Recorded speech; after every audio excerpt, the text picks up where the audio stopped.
New York Harbor, it has been a critical part of our economy since the founding of our great city some 400 years ago. And the Port of New York and New Jersey currently handles nearly 40% of the North Atlantic shipping trade and supports some 279,000 jobs in the region. And by all accounts, its future is even brighter. Over the next decade, we expect that the port's volume of cargo will double, in part because of the Panama Canal's ongoing expansion, which is creating room for a new generation of container ships. But those container ships need deeper water. And those ships are actually calling on New York area ports right now. They are arriving from Asia via the Suez Canal, but since our harbor isn't deep enough, they are sailing here with less than their maximum capacity. And if we want our region's maritime terminals to stay competitive, then it is important that we be able to accommodate those new mega ships and their full loads. And that's why we're in the midst of deepening sections of the harbor, including this channel between Brooklyn and Staten Island. And in order to complete this project, we've got to remove 2 water tunnels called siphons that cross underneath the channel and provide a backup water supply to Staten Islanders. Needless to say, Staten Islanders need to have that backup, and so we've got to do something, and these aging siphons are going to be replaced, you'll be happy to know, by a single tube that will be placed deep enough in the seabed to be out of the way of the dredging work for now and hopefully in the future. Together, we are marking the start of tunneling operations for this new water siphon. It is a complex project, as you might imagine, but by clearing the way for bigger ships, we will in turn clear the way for more jobs and more economic growth. It's yet more proof, I think, of our strong commitment to modernizing our infrastructure for our growing city while protecting the elements that are so crucial to our water supply. Let me quickly explain some of the different pieces of this project and how they fit together. First, the deepening channel. This stretch of water between Brooklyn and Staten Island is called the Anchorage Channel, and it is one of the most heavily used shipping lanes in the world, with 5,000 ships passing through a year. Using $2 billion in federal and Port Authority funds, the Port Authority and the Army Corps of Engineers are dredging the channel to a depth of 50 feet from its current depth of 45 feet. And this work is taking place between the Verrazano Narrows Bridge and the channel's confluence with the Port Jersey Channel, a distance of about 3.6 miles. And just for you if you're interested, it's expected to be completed by the end of 2014, just in time for the opening of the expanded Panama Canal. As to the 2 water siphons that stand in the way of this dredging operation, they are owned and operated by the city's Department of Environmental Protection. Siphon number 1, which is approximately 36 inches in diameter, runs from 79th Street in Brooklyn to a pumping station on Victoria Boulevard in Staten Island, and it was built back in 1917. Siphon 2, which is about 42 inches in diameter and was built in 1925, runs from 86th Street in Brooklyn to Vanderbilt Avenue in Staten Island, and together they provide backup to Staten Island's primary water supply, the Richmond Tunnel, which runs from Red Hook in Brooklyn to here in Stapleton in Staten Island. But under this project managed by the city's Economic Development Corporation, the 2 backup siphons will be replaced by a single siphon running through a tunnel buried even deeper in the seabed, as I said before. In the coming days, this 110-ton tunnel boring machine behind me, big, right? Affectionately known as Pat, named after the wife of Mel Glickman, a retired longtime employee of EDC, will be reassembled in the starter trench. Then it will begin the work of cutting the siphon's tunnel 12 feet wide and 100 feet below ground through 4-million-year-old sediment, running east from here in Stapleton to 83rd Street in Brooklyn, a distance of roughly 1.8 miles. The machine will be in operation 24/7, and on a good day, it will excavate about 50 feet for that day. We hope to finish boring the tunnel in the spring of 2013, and once installed in the tunnel the following year, the new siphon will provide 5 million of the approximately 50 million gallons of drinking water that Staten Island uses every day. But by adjusting the pressure in an emergency, if the primary water main were to go down, this particular siphon will be able to carry up to 150 million gallons a day. So Staten Island uses 50 million gallons a day, and this would be able to give up to 3 times that as a backup. Normally it's going to be used at a lot lower pressure and only 5 million a day, but at least we'll have a backup, so if anything were to happen to the other tunnels, Staten Island has some redundancy, something it does not really have today. And as you know, we've spent an enormous amount of money putting a big new water tunnel over through Manhattan, down over into Brooklyn, through Queens, and up into the Bronx. So make sure that we have a redundancy there. That's the 3rd big water tunnel, and we need redundancy for Staten Island as well. And so we are making the investments right now to make sure that no matter what happens, the citizens, all the citizens in our city are protected. As part of this project, we are also constructing several elements to connect the new system to the existing distribution networks on either side of the channel. If you have a siphon but it's not connected to anything, that doesn't do anybody any good, so we have to do the whole thing. And that includes a new chlorination station here at the tunnel's terminus on Staten Island. We're also building about 6,500 feet of new water mains in Staten Island and 1,700 feet of new water mains in Brooklyn. And the total projected cost for this project is $250 million, which is being split evenly by the city's Department of Environmental Protection and the Port Authority. It will create 275 jobs and construction-related jobs while protecting more than 500 jobs at Howland Hook and thousands of other jobs in New Jersey ports. And let me point out that the money that the city's Department of Environmental Protection comes from the water rates that people complain about all the time. There's no question they're high. There's no question they're a problem for people to pay. But if we want to have the infrastructure, that's where the money's coming from, and the Port Authority has their money sources, which are separate.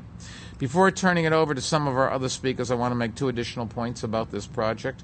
The first is that it reflects the priorities contained in WAVES, WAVES, our vision for enhancing New York City's waterways, which we unveiled last year, investing in our waterfront infrastructure and spurring economic opportunity and job creation are central elements of that plan. In the past, when the economy turned downward, our city too often neglected long-term investments like this one, or like the extension of the number 7 train, or like the development of the Applied Science Campus on Roosevelt Island. But we are not about to make that same mistake. We are confident about our future, and we are building for our future. The second point is that this project is a critical part of protecting and enhancing our unrivaled drinking water supply for all 5 boroughs. In fact, building the water siphon was one of the original commitments that we made in Plan YC to ensure our water network's long-term reliability.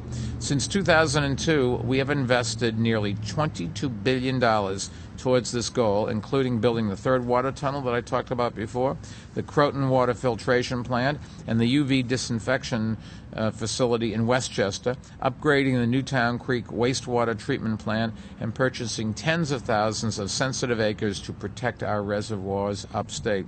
These projects encompass the system that we will both use to bring drinking water to New Yorkers and to take it away once they're done using it.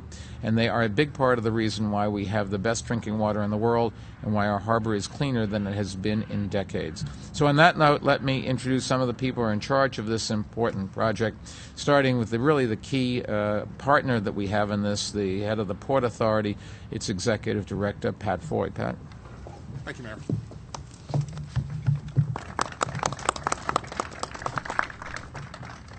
Thanks very much. If you listen carefully, the sounds you hear are the sounds of jobs being created. I'm pleased to be here this morning for this water siphoning groundbreaking with the Mayor, Borough President Molinaro, Commissioner Strickland, EDC President Seth Pinsky, and representatives of the Army Corps of Engineers, as well as my colleagues from the Port Authority. We at the Port Authority are proud to have played a key role in this decade-long $2 billion channel dredging project that will establish a 50-foot deep channel for the bigger container ships that today and tomorrow will call on our ports. This critical initiative will help ensure that our port on both sides of the Hudson remains the largest on the East Coast and continues to drive the local economy and create good-paying jobs. The Port Authority's combined $250 million investment with City DEP to create a backup water supply between Staten Island and Brooklyn using the tunnel boring machine behind us is essential to ensuring Staten Islanders maintain their borough's fresh water supply. We at the Port Authority manage 40% of the North Atlantic shipping trade and generate approximately 280,000 regional jobs related to port activities. Today's dredging initiative will strengthen our capacity to manage future growth, which indicate cargo volumes will double in the next decade, creating many more high-paying jobs along the way. In July of 2001, the Port Authority Board of Commissioners authorized the agency to be the local sponsor and to pay half of the cost to relocate impacted utilities associated with the 50-foot harbor deepening program. We've worked as well with utility owners to accomplish this goal, and this water siphon completes our final challenge. I want to thank all involved for carefully studying the best, most effective, cost-effective alternatives and developing an innovative solution to replace the existing water lines with a single new pipeline. Installing this pipeline at least 75 foot under the Anchorage Channel the mayor referred to will avoid future impacts should the channels ever need to be deeper than 50 feet. This construction will allow the new replacement siphon to be in service by the summer of 2013. Finally, I look forward to the Port Authority and the Port of New York and New Jersey welcoming bigger, more efficient ships. And this dredging project, coupled with raising the roadway on the Bayonne Bridge, sends a signal to the world that our port continues to be open for business and that we will continue to compete successfully on a global scale. Thank you all. Pat, thank you, and thank you for everything the port's doing to give us a future. Our next speaker is Carter Strickland, Jr., the Commissioner of the Department of Environmental Protection, which owns the siphon and is splitting the cost of the project. I said to Carter that I didn't make a mistake in appointing him, but I should have insisted on a physical before he took the job. He pointed out that he wasn't skiing back then. He only got injured skiing after that, so it wouldn't have helped us. We could have put a clause in the contract to reduce compensation or something. If I was a pro athlete. Yeah, if you're a pro athlete. Thank you, Mr. Mayor, and welcome everybody. Good morning. It's a beautiful day here. I'm DP Commissioner Carter Strickland, as the Mayor mentioned. I want to thank Mayor Michael Bloomberg and our colleagues in government, the Port Authority, City's Economic Development Corporation, local elected officials in Staten Island for being with us here today to kick off this critical infrastructure project that required significant collaboration. DEP and our 6,000 employees are entrusted with the protection and distribution of New York City's world-class drinking water. The water system is a feat of engineering, delivering water from a watershed that extends more than 125 miles north of the city, comprised of 19 reservoirs and 3 controlled lakes. Approximately 7,000 miles of water mains, tunnels, and aqueducts bring roughly 1 billion gallons per day to New York City and the 9 million customers that we serve throughout each of the 5 boroughs and upstate counties. Of that, roughly 500,000 residents of Staten Island consume 50 million gallons per day. And it isn't just a marvel about how we bring the water to people's homes, it's also some of the best drinking water on the planet. It's so pure that we are one of only 5 cities in the entire country to get a majority of our water from unfiltered sources from the pristine Catskill Mountains. What you are seeing here behind us is one of the most recent large-scale investments that we are making to maintain the system, a tunnel boring machine that will allow for a new backup 72-inch water supply pipeline for Staten Island. This will replace 2 older siphons that will be removed during the dredging process. Building this siphon completes one of the original 127 initiatives in Plan YC, and it shows our commitment to making sure that Staten Islanders get New York City water well into the future. Since Staten Island is at the farthest reach of our water supply network, the water, after it passes through the new siphon, will typically get an additional boost of chlorine to protect water quality before it is stored in the 50 million gallon tanks near Silver Lake and then to go into distribution. As the Mayor mentioned, our commitment to maintaining and improving our water and wastewater system is without parallel. In addition to the new siphon, much of that work has been here in Staten Island. Over the time period from 2002, when the Mayor's term started, the city has invested more than $660 million in water and sewer infrastructure here in Staten Island. Our preliminary capital plan for the next 4 years includes $330 million in capital spending in Staten Island, of which $232 million is for building out the local sewer and storm sewer network for underserved areas. We are also on track to complete the environmental remediation of Brookfield Landfill, a joint project with our state partners. That $250 million investment will convert a former dump into one of the biggest and most beautiful natural areas in New York City. Finally, Staten Island is also home to the award-winning Blue Belt system. It is a component of Plan NYC, Mayor Bloomberg's sweeping sustainability program designed to create a greener, greater New York City. The Blue Belt system channels stormwater into natural drainage corridors, including streams, ponds, and other wetland areas, instead of into storm sewers. Since 2002, the city has invested $224 million in that program, and the feedback has been overwhelmingly positive. The value of these investments can't be understated. While many people refer to Mayor Bloomberg as the education mayor, New Yorkers also recognize that he is equally the water mayor and the infrastructure mayor. New Yorkers for generations will be the beneficiaries of our investments. A $250 million project of this magnitude and importance couldn't happen without significant planning and oversight. From DEP, I would like to thank our Chief Operating Officer, Catherine Garcia, Deputy Commissioner Jim Roberts and his team, including Assistant Commissioner Ed Coleman, Maggie Farag, Jim Guerin, Nick Barbero, and Irina Vestman. Thank you all. Carter, thank you. Next, the president of the EDC, Seth Pinsky. Thank you, Mayor Bloomberg. This project is critical for two reasons, which you've heard from our previous speakers. It, first of all, helps to secure the future of the port, which is a major employer and provides an important link between New York City and the rest of the world. And it also helps to secure Staten Island's water supply. And that's why we at EDC were so thrilled to have been asked to manage the construction of this project, a project that is also bringing new construction techniques to New York City. In fact, the project is the first time that a tunnel boring machine of this specific design is going to be used here in New York City.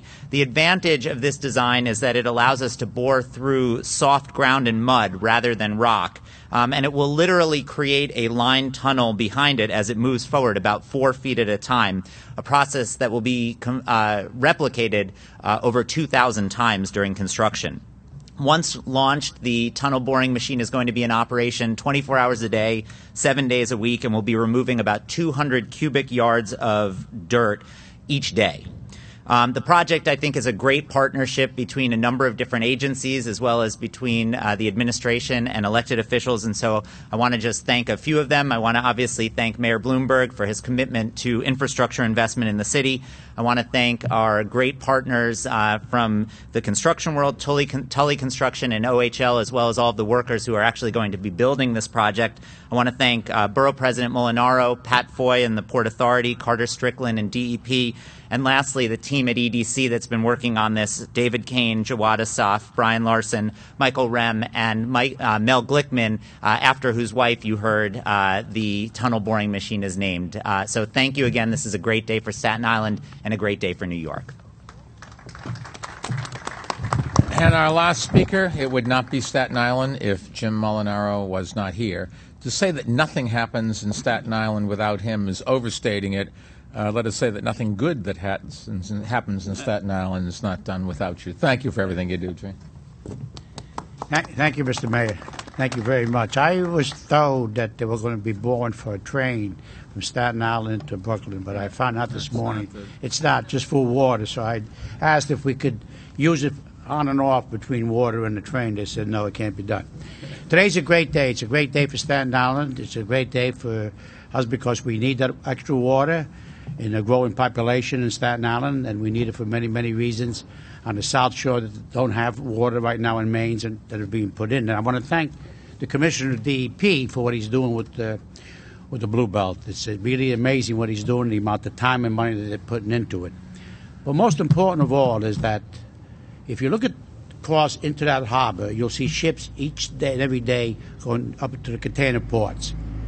They vary in size between 500 feet to about 900 feet.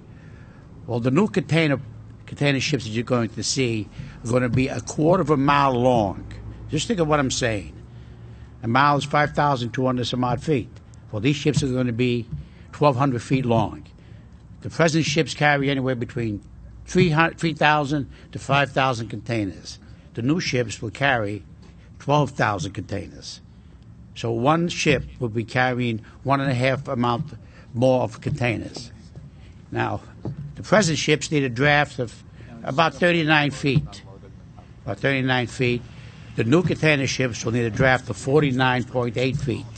So the dredging is very important to keep this port as an active port that employs hundreds and hundreds and thousands of people from the Jersey Manhattan portion and pours into the economy millions and millions of dollars each and every year. So this project is very, very important, and it's because of the vision that the mayor has had, the EP had, and the Port authorities had, and my good friend Sedpinski is happy to see that this is happening. So this is a really good day, and it should not be just slightly put off as there's another water pipe going across. There's a lot more than that at risk. It's expensive, yes, and it has to be paid some way or the other. But we'll get it done, and I'm just glad that it's being done. And I'm a little sad it's not a subway tunnel, but that's it. Thank you. For those of you that don't know, there actually was a subway started. There's actually a hole, and they started building a subway from Staten Island over to Brooklyn to connect there, and it was stopped, and the money was repurposed, I'm told, for the Verrazano Bridge. Is that correct? That was a decision that was made a long time ago. I would have asked Jimmy to describe in Spanish what we're doing, announcing here, but I thought I needed the practice rather than him, so let me try to do that. Este nuevo túnel de agua es importante para el desarrollo de la ciudad, abriendo paso para barcos más grandes. Vamos a abrir pasos para más empleos y más crecimiento económico. El nuevo túnel muestra nuestro compromiso de modernizar nuestra infraestructura y proteger nuestros abastecimiento de agua. With that, we'll be happy to take some questions in Spanish.